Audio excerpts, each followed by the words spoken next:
Since he was a child, he was forced into piano, but his true refuge was the stable next to his horse. On the day of the big recital, everything went out of control, and what his horse did in front of the entire school became a scandal. Watch until the end and subscribe for more amazing stories like this. From a very young age, everyone noticed that Ethan Mitchell wasn't like other children in Oak Ridge, Vermont. The small, picturesque New England town was known for its sprawling horse farms and old money families, and the Mitchells were no exception. Their estate, Greenwood, stretched across 30 acres of prime Vermont countryside, complete with stables that housed some of the finest horses in the state. But it wasn't the family's wealth or status that made Ethan stand out. It was his extraordinary mind. By age 4, he could solve complex puzzles that stumped children twice his age. By 6, his photographic memory allowed him to recite entire pages from books after reading them just once. His teachers were amazed, his classmates were intimidated, and his parents, Robert and Eleanor Mitchell, were absolutely ecstatic. "He's special, Eleanor," Robert would say, watching his son flip through advanced mathematics textbooks with ease. "Our boy is going to make something of himself." Eleanor, a former concert pianist whose career had been cut short by a wrist injury, saw something specific in her son's abilities. She noticed how his fingers moved with precision whenever he touched anything, how his ears perked up at the slightest change in tone or pitch. One afternoon, when Ethan was 7, she led him to the grand piano that sat unused in their living room. "Try this," she said, guiding his small hands to the keys. Ethan pressed down, and a clear, perfect note rang through the room. Eleanor's eyes widened as she watched him naturally find the correct finger positioning, something that took most beginners weeks to master. Within minutes, he was playing a simple melody she had shown him. "Robert," she called out, her voice trembling with excitement, "come quickly." That day changed everything for young Ethan.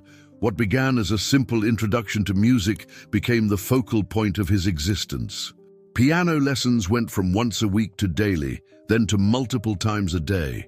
The Mitchell household, once filled with the sound of Ethan's laughter as he ran through the halls, now echoed only with scales, arpeggios, and increasingly complex compositions. "J'avoue. More hours," Eleanor would say, whenever Ethan complained of tired fingers or asked to go outside. "Mozart practiced 8 hours a day at your age."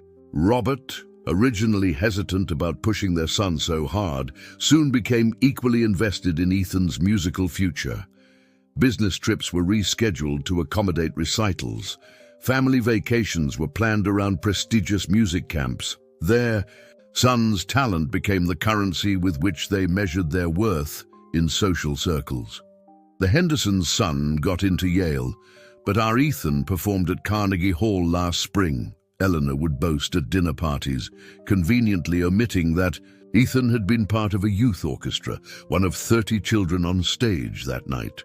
By age 12, Ethan's days were meticulously scheduled. School from 8 a.m. to 3 p.m., piano practice from 3:30 p.m. to 7:30 p.m., homework until 9 p.m., then bed. Weekends offered no reprieve, just more practice, more lessons, more pressure.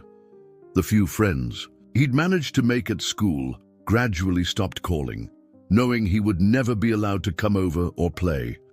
The only breaks in Ethan's rigid routine came from his father's unexpected insistence that a Mitchell man should know how to ride. Robert, whose own father had been an accomplished equestrian, felt this was one tradition worth preserving, even if it took away from piano time.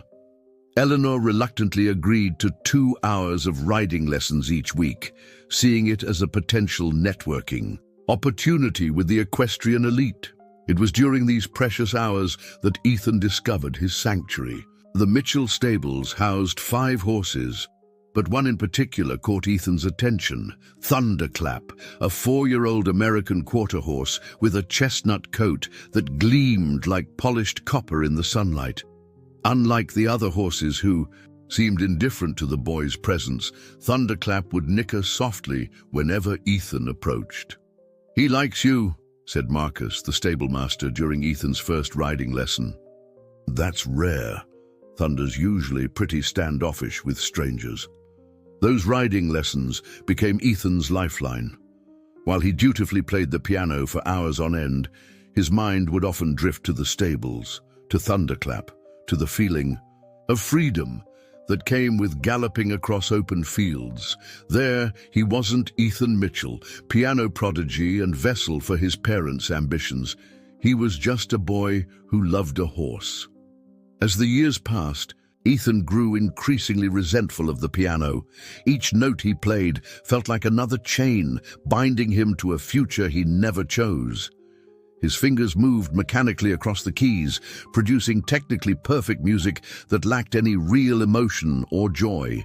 His parents, however, were oblivious to his internal struggle.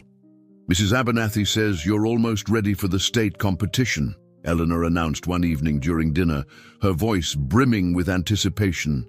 "If you win there, the National Scouts will definitely take notice." "And if they take notice," Robert added, setting down his fork, "Juilliard is practically guaranteed." Ethan stared at his plate, pushing around his untouched food. "What if I don't want to go to Juilliard?" The silence that followed was deafening. Eleanor's fork clattered against her plate. Robert's face reddened. "Don't be ridiculous," Eleanor finally said, her voice tight. "Of course you want Juilliard. It's what we've been working toward for years." "What you've been working toward," Ethan muttered. Robert slammed his hand on the table. "Enough! Do you have any idea the sacrifices we've made for you? The opportunities we've given you? Most children would be grateful. Most children get to have a childhood." Ethan shot back, rising from his chair. "Most children aren't treated like performing monkeys." He stormed out of the dining room, ignoring his mother's calls to come back, and headed straight for the stables. The cool evening air washed over him as he pushed open the heavy wooden doors, the familiar smell of hay and horses instantly calming his racing heart. Thunderclap whinnied softly from his stall, as if sensing Ethan's distress. The boy approached slowly, reaching out to stroke the horse's velvety muzzle. "At least you understand me," he whispered, pressing his forehead against Thunder's. "Sometimes I think you're the only one who does." As if in response, Thunderclap nudged Ethan gently with his nose, nearly knocking the boy off balance. Despite everything, Ethan found himself smiling.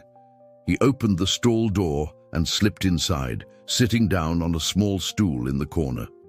For hours, he simply sat there, occasionally talking to the horse, who seemed to listen more attentively than any human ever had. By the time Ethan returned to the house, the lights were off, and his parents had gone to bed. A note on the kitchen counter informed him that his piano practice would be extended by 2 hours tomorrow to make up for today's tantrum. Sighing, he crumpled the note and tossed it in the trash. That night, as he lay in bed staring at the ceiling, Ethan made a decision. If he couldn't escape the recitals, the competitions, and the constant pressure, he would find a way to make it bearable. And the key to that, he suspected, might just involve his four-legged friend. What began as a desperate attempt to cope with his circumstances would soon lead to a discovery that would change not only Ethan's life, but everyone else's perception of what was possible. The bond between a frustrated young prodigy and his horse was about to take an unexpected turn, one that neither Ethan nor anyone else could have possibly anticipated. The following Saturday morning, after another week of grueling piano practice and mounting tension at home, Ethan escaped to the stables earlier than usual. The house was still quiet, his parents likely enjoying their weekend sleep-in, a luxury they never afforded their son. Even on weekends, Eleanor expected Ethan at the piano by 8 sharp. Today, however, Ethan had different plans. He'd been mulling over an idea for days, something so outlandish he hadn't dared speak it aloud. Instead of heading directly to Thunderclap's stall as he usually did, Ethan detoured to the small storage room at the back of the stables. After rummaging through dusty equipment, he found what he was looking for, an old portable keyboard that had been retired there years ago when Eleanor upgraded his practice instrument. The battery-powered keyboard was a basic model, nothing like the grand piano in the house, but it would serve his purpose. Ethan carried it carefully to Thunderclap's stall, where the horse greeted him with a soft nicker. "Hey, buddy," Ethan said, setting the keyboard on a weathered wooden bench just outside the stall. "I brought you something." Thunderclap eyed the strange object curiously, ears pricked forward in interest. Ethan positioned himself on the bench and turned on the keyboard. A soft electronic hum filled the quiet stable as it powered up. "Remember how I'm always complaining about having to practice?" Ethan asked, running his fingers lightly over the keys without pressing down. "Well, I thought maybe I'd practice here with you today. You're a much better audience than Mrs. Abernathy." With that, Ethan began to play. He started with Bach's Minuet in G, one of the first pieces he'd mastered as a child. His fingers moved effortlessly across the keys, muscle memory taking over as the familiar notes floated through the stable. For the first time in years, he found himself enjoying the music, free from his mother's critical stare or his father's hovering presence. Thunderclap seemed equally entranced. The horse stood perfectly still, ears forward, eyes fixed on Ethan's moving hands. When the piece ended, Thunderclap snorted and pawed at the ground as if asking for more. Ethan laughed. "You liked that, huh? How about some Mozart?" He launched into Rondo alla Turca, his fingers dancing across the keys with renewed energy. Halfway through the piece, Ethan noticed something strange. Thunderclap had moved closer to the stall door, his neck stretched as far as possible toward the keyboard. The horse's eyes followed Ethan's hands with an intensity that seemed almost understanding. Curious, Ethan stopped playing abruptly. Thunderclap immediately snorted and tossed his head, clearly agitated by the sudden silence. "Sorry," Ethan murmured, resuming the piece. Immediately the horse calmed, returning to his attentive stance. When Ethan finished the Mozart piece, he sat back, studying the horse thoughtfully. "You really do like music, don't you?" As if in response, Thunderclap nudged the stall door, rattling the latch.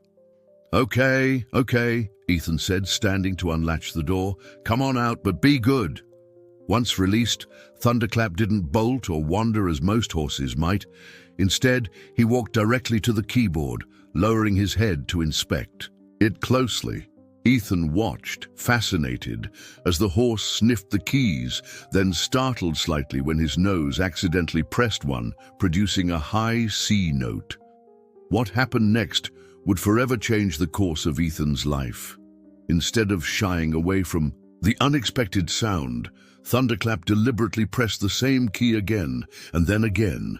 The horse looked at Ethan, then back at the keyboard, before pressing a different key. Ethan's jaw dropped. Are you trying to play?" Thunderclap nickered softly, pressing yet another key with his velvety muzzle. That morning marked the beginning of something extraordinary. For the next 2 hours, Ethan sat transfixed as Thunderclap explored the keyboard. The horse wasn't just randomly pressing keys. He seemed to be listening to the sounds he created, sometimes repeating sequences that produced harmonious combinations. "This is unbelievable," Ethan whispered, his mind racing with possibilities. "Wait here." He ran back to the storage room and returned with his smartphone. He began recording Thunderclap's playing, his hands trembling with excitement. The horse, unperturbed by the camera, continued his musical exploration, occasionally looking to Ethan as if for approval. "You're amazing," Ethan told him, gently patting his neck. "You're absolutely amazing." For the first time in years, Ethan lost track of time. He was so engrossed in Thunderclap's remarkable behavior that he didn't hear the stable doors open or the approaching footsteps. "Ethan James Mitchell, what on earth do you think you're doing?" His mother's shrill voice shattered the magical moment. Ethan whirled around to find Eleanor standing at the entrance to the stall area, her face contorted with rage. Behind her stood Robert, looking more bewildered than angry. "The piano has been sitting silent for 3 hours," Eleanor continued, stalking toward them. 3 hours of practice time wasted while you've been—" She stopped short, noticing the keyboard for the first time. "What is that doing here?" Thunderclap, startled by the commotion, backed away from the keyboard and retreated to his stall. "Mom, Dad, you won't believe what just happened," Ethan began, his voice brimming with excitement. "Thunder, I don't care what that animal did," Eleanor interrupted, her voice cold. "You have responsibilities, Ethan. The state competition is in 2 weeks. 2 weeks! And you're out here wasting time with a horse?" "He's not just a horse," Ethan protested. "He was playing the piano. I mean, not playing exactly, but he was pressing the keys, following patterns.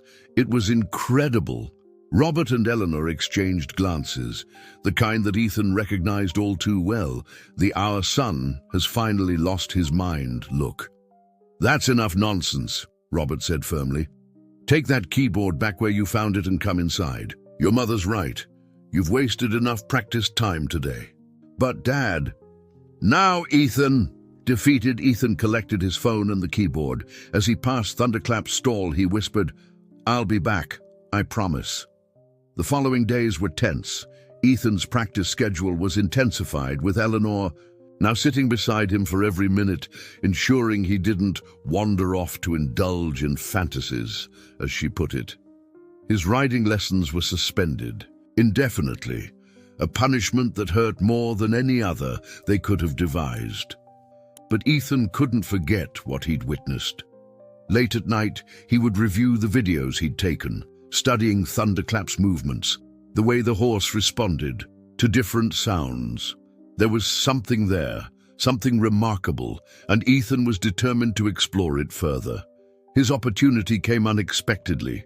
Just 1 week before the state competition, the Mitchells received an invitation to attend a fundraising dinner for the Vermont Symphony Orchestra, an event prestigious enough that even Eleanor couldn't decline. It would keep his parents away from home for at least 5 hours.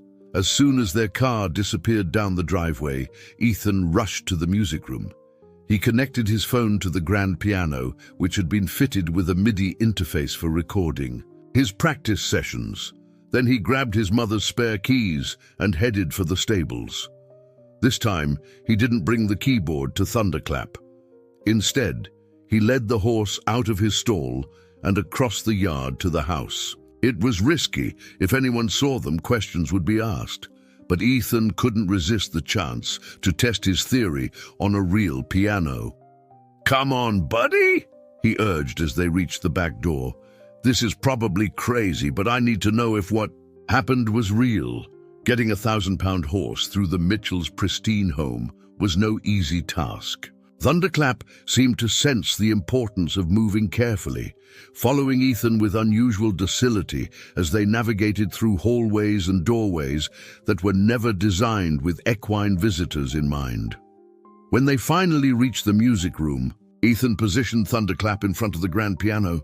The horse immediately recognized the instrument, his ears perking up as he eyed the gleaming black and white keys.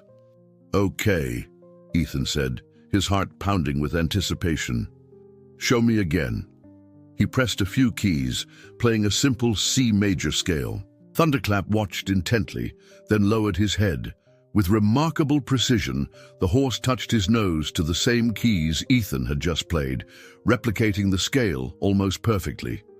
Ethan's phone, set to record, captured the entire sequence. He stared at Thunderclap in wonder, then burst into laughter. Not the forced, polite laughter he'd learned to produce at his parents' social events, but genuine, joyous laughter that bubbled up from deep within. "You're a genius," he told the horse, wrapping his arms around Thunderclap's strong neck. "An absolute genius." For the next hour, Ethan experimented with different sequences, teaching Thunderclap simple patterns and melodies. The horse was a quick study, sometimes making mistakes, but showing remarkable persistence. When he correctly repeated a sequence, Ethan rewarded him with apple slices he'd smuggled from the kitchen. As the clock ticked closer to his parents' expected return time, Ethan knew they had to end their session. Reluctantly, he led Thunderclap back to the stables, his mind whirling with possibilities. What they had discovered wasn't just a novelty, it was potentially groundbreaking. A horse that could play the piano, even at a basic level, was unprecedented. But more importantly to Ethan, it was a way out. A way to redirect his parents' obsession with his musical career into something he actually cared about, something that brought him joy. That night, as he lay in bed reviewing the videos, Ethan made a bold decision. The state competition was, in 1 week. He had been dreading it, seeing it as just another step in his parents' grand plan for his life. Now, however, he saw it as an opportunity, a stage both literally and figuratively for a revelation that would change everything. He would need to be careful, methodical. The plan forming in his mind was risky, and his parents would be furious if they discovered it prematurely. But for the first time in years, Ethan felt a spark of genuine excitement. The countdown to the state competition had begun, but not in the way anyone would have expected. The week leading up to the Vermont State Junior Piano Competition passed in a blur of activity. By day, Ethan dutifully practiced his competition pieces, Chopin's Fantaisie Impromptu and Beethoven's Pathétique Sonata, with Eleanor hovering nearby, offering critical commentary on every note. By night, he slipped out to the stables, continuing his clandestine musical sessions with Thunderclap. The horse's abilities continued to astonish Ethan. While Thunderclap couldn't match the complexity of professional piano playing, he had developed a remarkable ability to mimic simple melodies and patterns. Ethan had taught him a basic rendition of Twinkle, Twinkle, Little Star that the horse could now play almost perfectly, pressing the keys in sequence with his nose. "We're going to show them all, Thunder," Ethan whispered during their final practice session on the eve of the competition. "They'll have to see there's something special about you, something more important than turning me into their perfect musical puppet." Ethan's plan was audacious, perhaps even foolish, but he was committed. He had secretly recorded several videos of Thunderclap playing the piano, edited them together, and uploaded them to a private YouTube channel. The link was scheduled to go public during the competition the next day, but that was just the digital component of his plan. The real shock factor would come from a live demonstration. On the morning of the competition, the Mitchell household was a flurry of activity. Eleanor fussed over Ethan's competition attire, a tailored navy suit that made him look like a miniature businessman rather than a 14-year-old boy. Robert checked and rechecked the car, ensuring they would arrive at the Burlington Performing Arts Center with plenty of time to spare. "Remember, maintain eye contact with the judges when you bow," Eleanor instructed as she adjusted Ethan's tie for the 3rd time. "And don't rush the Allegro section like you did at rehearsal yesterday." Ethan nodded mechanically, his thoughts elsewhere. As his parents loaded the car, he slipped out to the stables one last time. "Today's the day, boy," he told Thunderclap, running a hand along the horse's strong neck. "I've left the back stable door unlocked. The competition's at 2. Think you can find your way to the art center by 3? Thunderclap nickered softly, as if understanding the gravity of the situation. Ethan laughed quietly. "Yeah, I know it's crazy, but you're a smart horse. The Arts Center is just at the end of Maple Street. You've been there with me before, remember? When we rode past during the summer parade?" It was a long shot, Ethan knew. The idea that Thunderclap could not only escape but find his way to the Arts Center in time for Ethan's performance bordered on the impossible. But over the past week, the horse had shown such remarkable intelligence that Ethan couldn't help but hope. "Ethan, we're leaving!" Robert's voice called from the driveway. With a final pat to Thunderclap's muzzle, Ethan whispered, "See you soon, buddy. I hope." The drive to Burlington was tense. Eleanor recited last-minute instructions while Robert focused on the road, occasionally chiming in with encouragement that sounded more like pressure. The director of the New England Conservatory's youth program will be there, he reminded Ethan. This could be your ticket to early admission, son. Ethan stared out the window, watching the Vermont countryside roll by. Beautiful horse farms dotted the landscape, their fields stretching out beneath the autumn sky. For a moment, he imagined what it would be like to simply ride Thunderclap across those open spaces, free from expectations and piano benches. By the time they arrived at the Burlington Performing Arts Center, Ethan's stomach was in knots, not from performance anxiety, as his parents assumed, but from anticipation of what he had set in motion. The elegant building was bustling with activity. Young pianists clutching sheet music huddled with anxious parents, while volunteers in matching blue vests directed traffic and answered questions. Inside, the Mitchells were greeted by Mrs. Abernathy, Ethan's piano teacher. A stern woman with silver hair pulled into a tight bun. She had been driving Ethan's musical education with military precision for the past 7 years. "There's my star pupil," she said, her thin lips forming what passed for a smile. "Ready to make history today, Ethan. If only she knew the kind of history he was planning to make." "Yes, ma'am," he replied politely.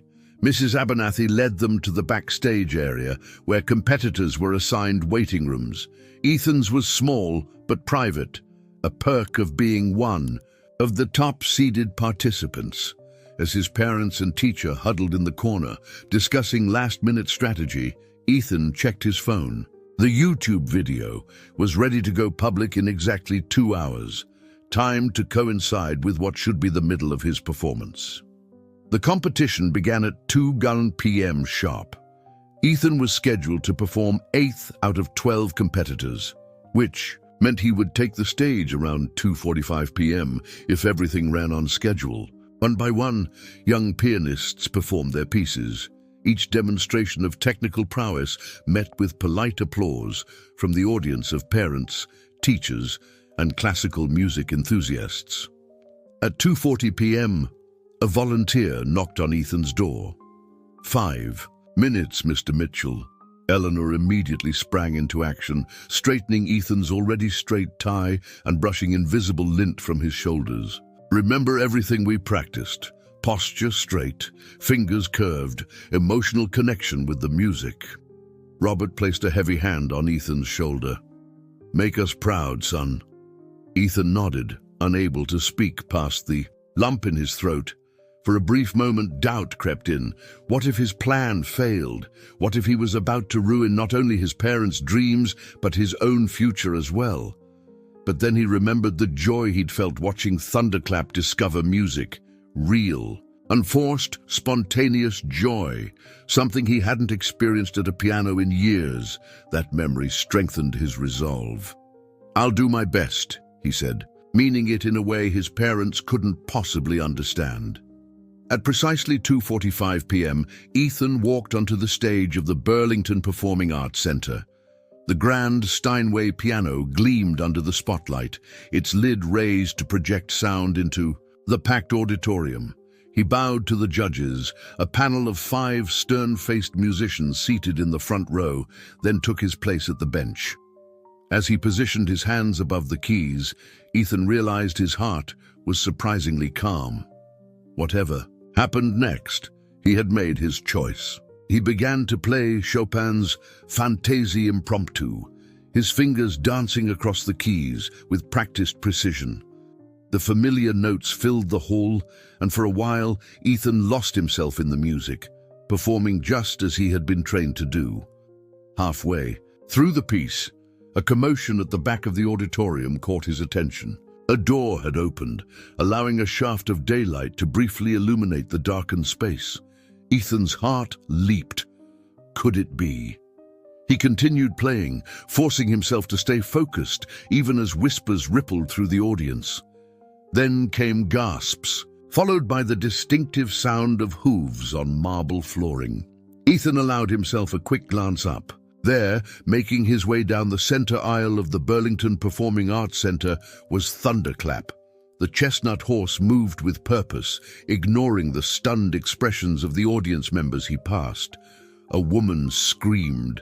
Someone else laughed, nervously. The judges half rose from their seats, clearly unsure how to handle this unprecedented disruption. Ethan kept playing, a smile spreading across his face as Thunderclap reached the front of the auditorium and turned toward the stage. The horse navigated the short flight of steps with surprising agility and made his way directly to the piano. By now, the audience was in complete disarray. Parents were pulling children back from the aisles. Several people had their phones out, recording the bizarre scene. The competition officials conferred urgently with security personnel who seemed utterly bewildered by the situation. As Ethan finished the Chopin piece, Thunderclap stood beside him, surveying the chaos he had created. The final notes hung in the air, followed by a moment of stunned silence. Ethan stood and addressed the audience. "Ladies and gentlemen, esteemed judges, I'd like to introduce you to Thunderclap, my partner for today's performance." Eleanor's horrified, "Ethan!" cut through the murmurs, but he ignored her. "For years, I've been forced to play music I have no passion for, to pursue a career I never chose," he continued, his voice growing stronger with each word. "But recently, I discovered something truly extraordinary. Something that's given me back my love of music." He turned to Thunderclap. "Ready, buddy?" As if on cue, the horse lowered his head to the keyboard and began to play Twinkle, Twinkle, Little Star. The notes were sometimes uneven. Occasionally a key was missed, but the melody was unmistakable. Cell phones throughout the auditorium captured the surreal scene, a horse playing a recognizable tune on a concert grand piano. The audience's reaction was a mix of disbelief, amusement, and wonder. Some laughed, thinking it must be an elaborate prank. Others watched in awe, recognizing they were witnessing something unprecedented. "This is what music should be about," Ethan said, as Thunderclap finished the simple melody. "Joy, discovery, connection, not pressure and perfection and living someone else's dream." From the front row, Eleanor Mitchell stood up, her face ashen. "Ethan James Mitchell, what have you done? Security! Remove that animal immediately!" Several security guards moved hesitantly toward the stage, clearly uncertain about how to handle a horse in a concert hall. "Mrs. Mitchell, please remain seated," one of the judges, a distinguished older gentleman, spoke up. "I'd like to see where this goes." Eleanor turned to him in shock. "Professor Williams, surely you're not encouraging this mockery of the competition." "On the contrary," Professor Williams replied, his eyes fixed on Thunderclap. "I haven't been interested in a performance in 30 years. The other judges nodded in agreement, their initial shock giving way to professional curiosity. Emboldened, Ethan continued his impromptu presentation. He demonstrated how he had taught Thunderclap to recognize patterns, to respond to different musical cues, to even improvise within simple structures. For 15 minutes, the scheduled competition was completely derailed as audience and judges alike were captivated by the musical horse. By the time security finally approached the stage, it wasn't to remove Thunderclap, but to inform Ethan that his YouTube video had gone viral. Apparently, someone in the audience had shared the link on social media where it was spreading like wildfire. "We've got reporters outside," a flustered competition official told the judges. "National news outlets are calling. What should we tell them?" Professor Williams stood up, addressing both the official and the audience. "Tell them to come in. Tell them they're about to witness a revolution in our understanding of music cognition and animal intelligence." The events that followed were a blur. Reporters flooded into the auditorium. Camera crews set up hastily at the back of the hall. Ethan and Thunderclap were asked to repeat their performance, this time for a rapidly growing global audience as local news stations began broadcasting live. Through it all, Robert and Eleanor Mitchell sat in stunned silence, watching as their carefully constructed plans for their son's future crumbled, and something entirely unexpected took its place. As the afternoon turned to evening, Ethan couldn't help but notice how his father's expression had gradually shifted from anger to something approaching wonder. Robert had always appreciated innovation and thinking outside the box in his business ventures. Perhaps, Ethan thought with growing hope, his father could recognize the same value here. Eleanor, however, remained rigid with disapproval. Her dreams of Juilliard and international piano competitions were disintegrating before her eyes, replaced by what she could only see as a circus act. The distance between mother and son had never felt greater than in that moment.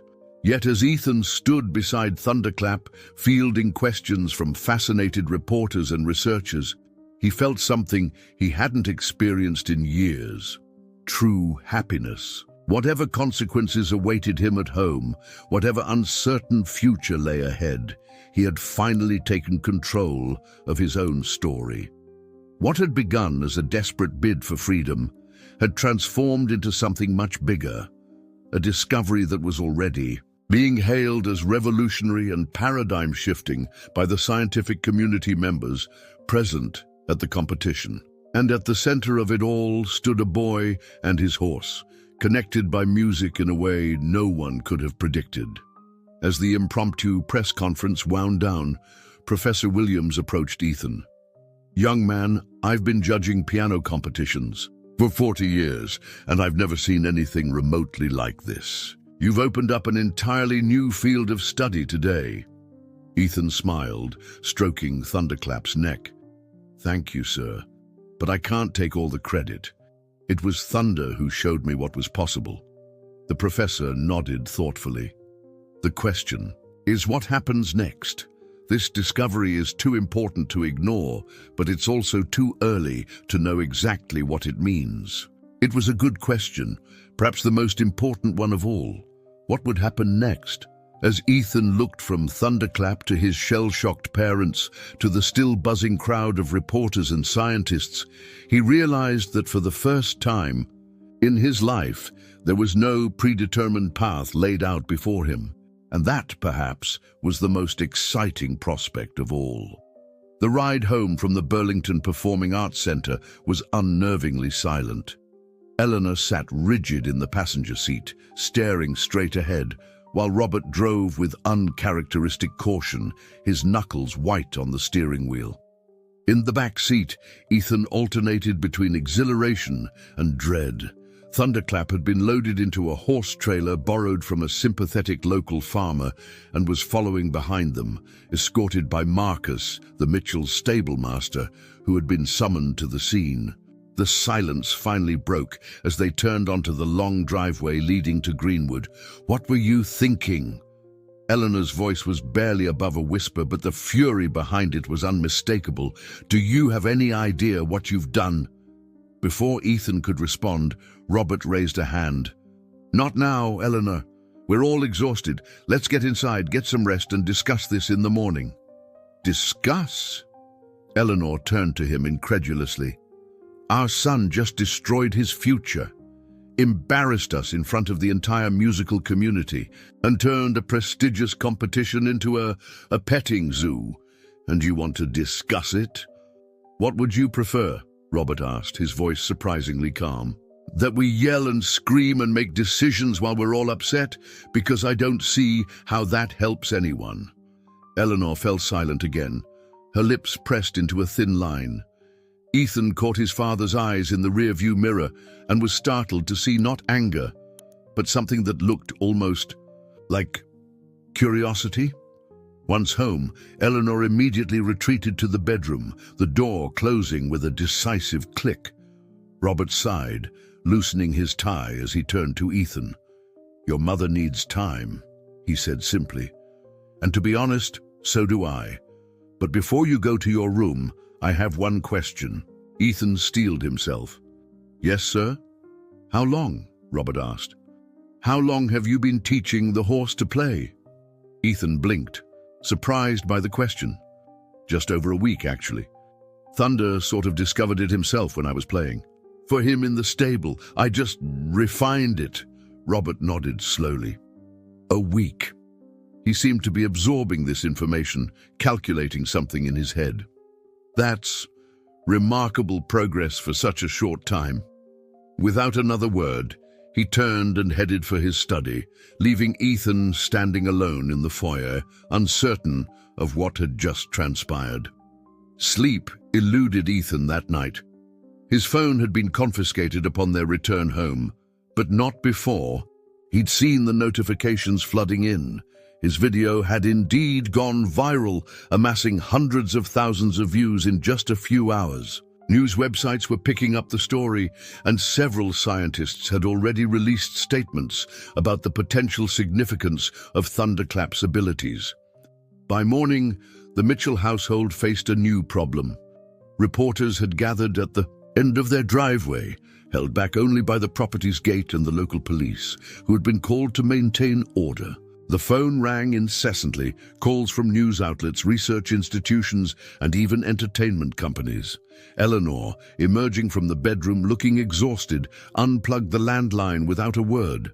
Robert, however, seemed to have undergone a transformation overnight. Dressed in one of his best suits, he was on his cell phone in the kitchen, speaking animatedly. "Yes, Dr. Lawson, I understand the scientific implications. No, we haven't committed to any exclusive interviews yet. I appreciate Harvard's interest, truly, but we're taking some time as a family to process this first." Ethan entered the kitchen cautiously. "Dad?" Robert held up a finger, finished his call, and turned to his son. "Good morning, Ethan. We have a lot to talk about." "Am I in trouble?" Ethan asked, bracing himself. To his surprise, Robert laughed. A genuine laugh, something Ethan hadn't heard in years. "Trouble? Son, you've created the biggest scientific sensation since they cloned that sheep. Half the neuroscience community wants to study Thunderclap. The other half thinks it's all an elaborate hoax and wants to debunk it. Either way, the world is beating a path to our door." Ethan frowned, confused by his father's apparent excitement. "But what about the competition? My piano career? Mom?" "Must be your mother is processing this in her own way," Robert said, his expression softening. "This isn't what she envisioned for you, and it's going to take time for her to adjust." "And you?" Ethan asked cautiously. "You're not mad?" Robert sighed, setting down his coffee mug. "Ethan, I've spent my entire career identifying opportunities and acting on them. What you've discovered, what you and Thunderclap have shown the world, it's unprecedented. Do you understand what that means?" Before Ethan could respond, Eleanor entered the kitchen. Her face was drawn, but some of the previous day's fury seemed to have dissipated. "Robert, we need to talk about damage." "Control," she said, pointedly ignoring Ethan. "Mrs. Abernathy called my cell. She says she can't possibly continue as Ethan's teacher after yesterday's incident." "That's fine," Robert replied easily, "because I'm not sure Ethan needs traditional piano lessons anymore." Eleanor stared at him. "Have you lost your mind?" "On the contrary," Robert said, pulling out a chair for her. "I think I'm seeing things clearly for the first time in years. Sit down, both of you. We need to have an honest conversation as a family." For the next hour, they talked, really talked, in a way they hadn't done since Ethan was small.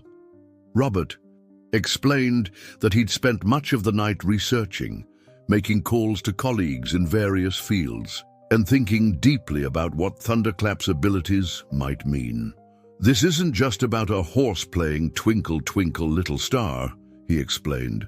"It's about interspecies communication, cognitive capabilities we never imagined possible, and yes, potential commercial applications that could be significant." "Commercial applications?" Eleanor repeated skeptically. "You're talking about exploiting this circus trick?" "I'm talking about research," Robert corrected. "Universities, scientific institutions, they're all fascinated by what Ethan has discovered. There are grants, studies, potentially even books and documentaries that could come from this." "But what about Juilliard?" Eleanor pressed. "What about the career we've been building? Mom, Ethan interjected gently, I never wanted Juilliard. I never wanted to be a concert pianist. That was your dream, not mine. Eleanor flinched as if he'd struck her.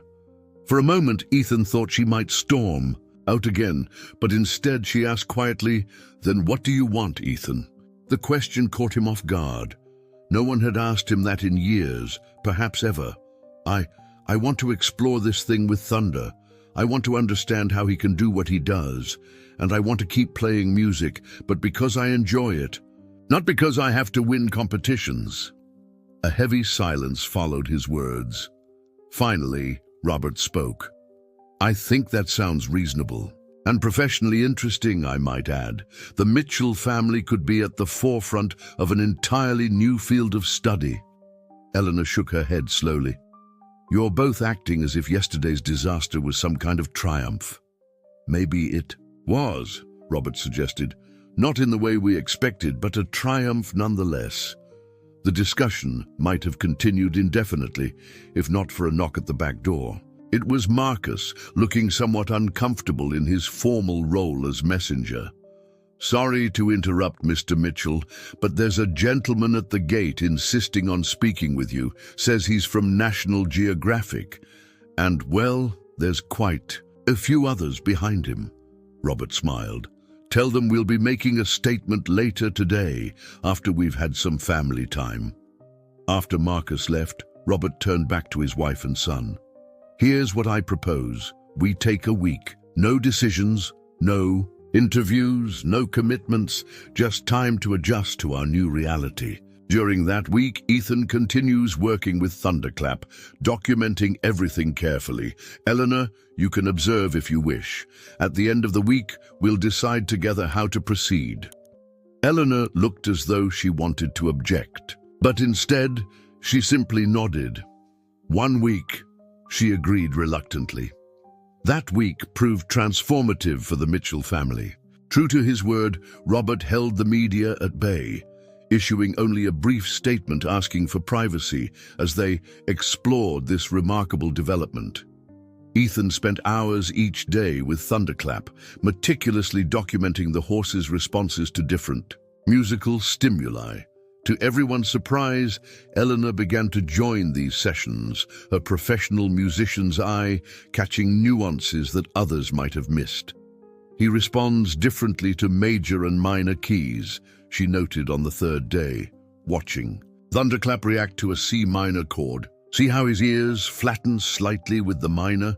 It's almost as if he finds it melancholy."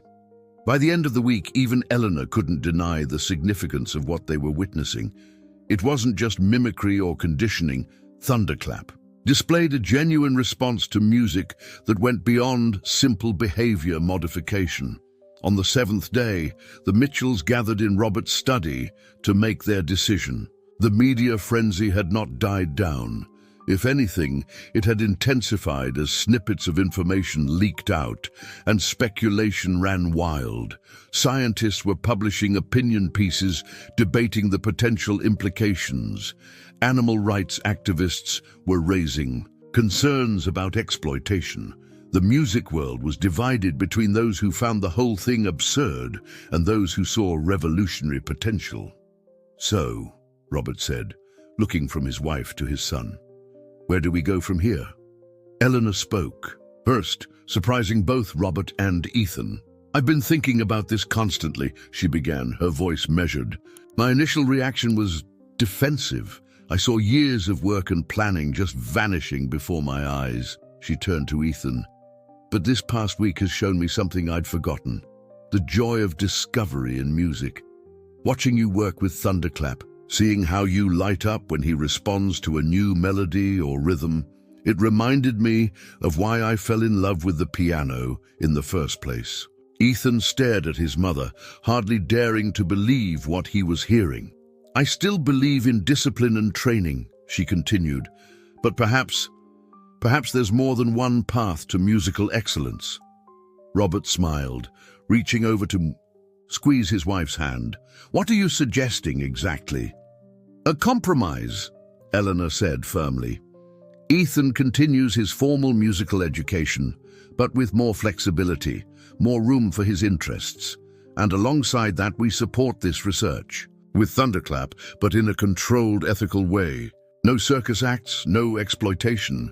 Real science, real music. Ethan held his breath, hardly daring to hope. And competitions? He asked cautiously.